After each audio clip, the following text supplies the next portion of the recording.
Two players queue into the exact same matchup. Both are fighting Dragunov. The first player loses. Dragunov is broken. The second player wins the rematch. He always does that after running pressure. Same character, same moves, same matchup. Completely different conclusions. One player spent the match fighting Dragunov. The other spent the match studying the person controlling Dragunov. And that's why one of them adapted.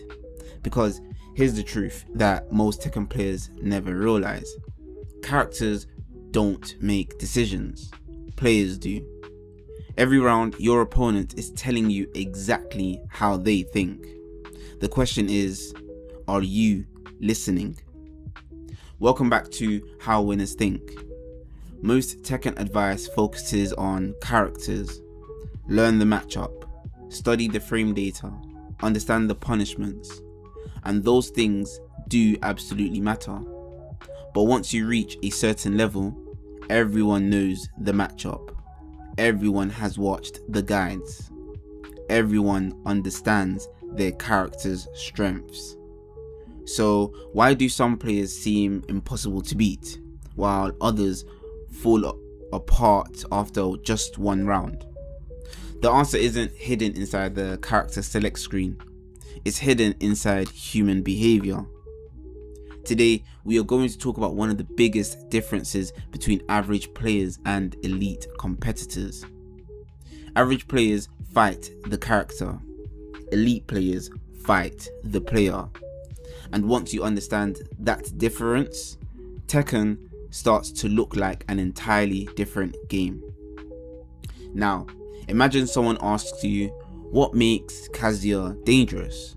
Well, most people answer immediately with Hell Sweep, Electric, 50-50. Those answers aren't wrong, but they are incomplete, because no Kazuya uses every option equally. Some player constantly Hell Sweep, whilst some almost never use it, and others sometimes use electrics, whilst some play defensively, and you may get some that also just become aggressive only when they have heat. The character provides different possibilities, and it's the player that chooses the preferences. That's the information that wins matches. Too many players lose because they are trying to prepare for everything. You don't have to beat every option. You only have to beat the options your opponent keeps choosing. That's a much more smaller problem. The human brain loves categories. It's very efficient. Instead of learning every opponent individually, it says kings, mains, throws. Law players mash. Brian players fish for counter hits. Sometimes stereotypes seem true, but they become dangerous, because the moment you believe you have already figured someone out, you then just stop observing. You stop collecting information. You stop adapting.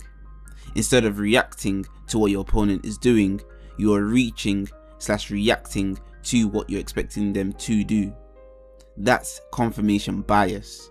You only notice the moments that supports your assumptions. Everything else disappears. Elite players do something different. They enter every match curious, not confident, but curious. They constantly ask themselves, what kind of player is this? That question changes everything. Every round is full of information. Most players tend to ignore it. The best players collect it. You don't need to remember 20 different habits. You only need to notice a few. How do they start the round? Do they dash, backdash, sidestep, attack immediately? After they block your jab, what do? Do they press, wait, duck? After a knockdown, do they stay grounded, tech roll, spring kick? When they activate heat, do they become reckless or more patient? Eventually, those answers become a profile, not of the character, but of the player. Now you aren't guessing anymore, you're predicting, because people repeat themselves, especially under pressure. Here's something interesting. Watch tournament footage and notice how often strong players lose the first round, then dominate the rest of the match. Did they suddenly become better? No, they gathered information. The first round isn't always about winning. Sometimes it's about learning. Every block string, every sidestep, every defensive choice, every panic button is data. Average players only think about their own decisions. Elite players study both sides. Every interaction teaches them something. By the second round, they are already changing their strategy. By the third, they are exploiting habits. That's why adaptation feels like magic, but it isn't. It's observation. Moves don't lose matches.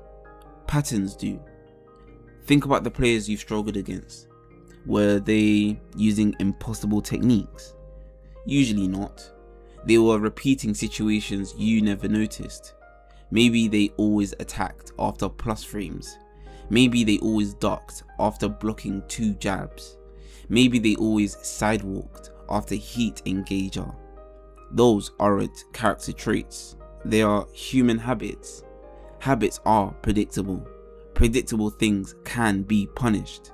And that's why elite players stop thinking, what move is coming? Instead they ask, what does this player usually do here? It's a much more of a better question, because people are much more easier to read than characters. I want you to imagine every ranked match as an investigation, not a fight. A detective doesn't walk into a case believing they already know the answer. They collect evidence, then they build conclusions. I want you guys to do the same thing in Tekken. Instead of saying this character is annoying, ask yourself, what has this player shown me? What do they repeat? What do they avoid? What makes them uncomfortable? When do they panic? That one change completely transforms the game, because now every round teaches you something, even the ones you lose. For your next ranked session, forget about winning. Seriously, forget about it. Your only objective is to identify one habit every opponent repeats. Write it down if you have to. Maybe it's always backdashes. Just always backdashes. Always presses after blocking. Always heat bursts under pressure. Always tech rolls. Just one habit. You'll be surprised how quickly you begin seeing patterns that were always there. Your opponents haven't changed. Now your attention has. The best Tekken players don't have superhuman reactions. They don't read minds, they read people. They understand something that average players miss. Characters create possibilities, but people create patterns, and patterns are what win long sets. The matchup matters, yes. Frame data matters, yes. Execution definitely matters, yes. But none of those things tell you what your opponent is about to choose. Only observation does. The next time you lose a round, don't ask, what can this character do? Ask, what has this player shown me? That's the question that creates adaptation. And adaptation wins matches. If you remember one thing from this video, remember this. Characters have moves. Players have habits. Learn the moves, study the habits, win the set. The next time you queue into ranked, don't spend the first round trying to beat the character. Spend it learning the player, because once you understand the person behind the controller, you'll realize you've never really been fighting the matchup at all. You've been solving a human puzzle, and that's where Tekken becomes truly interesting. This has been How Winners Think. Until next time, don't just play the game, read the player. Think first.